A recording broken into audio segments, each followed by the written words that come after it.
Pag-uwi ni Roy kinagabihan, nadatnan nito ang mga bata na mahimbing na natutulog. Hoy! Gigising nga kayo dyan! Gising kayo! Luto kayo dyan!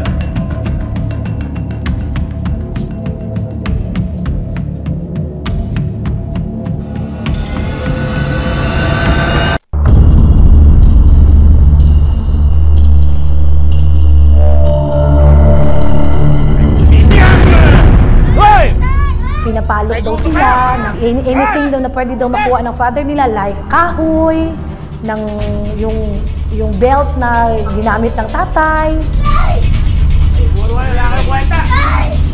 Hanggang sa magkaroon ng pagkakataon na makatakas ang mga kapatid ni Yuri.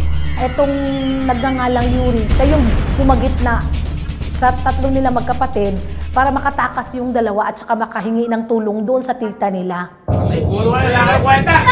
Sa investigasyon ng mga pulis, nang makatakas ang dalawang kapatid ni Yuri, kay Yuri nabunton ni Roy ang kanyang galit.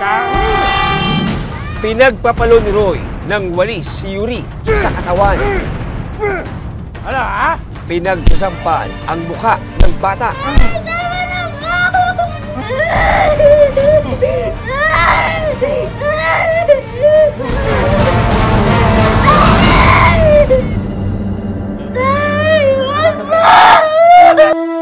Ayon sa mga pulis, napagkamalan ni Roy na ang ikalawang anak na si Ramram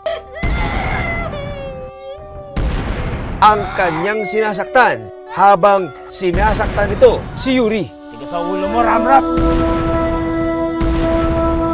Tumulat ka kay Yuri, nakikinig sa akin! Bilang panghuli, kinagat daw ni Roy ang dalawang hita ng kanyang anak na noong mga oras na yun ay wala na raw malay.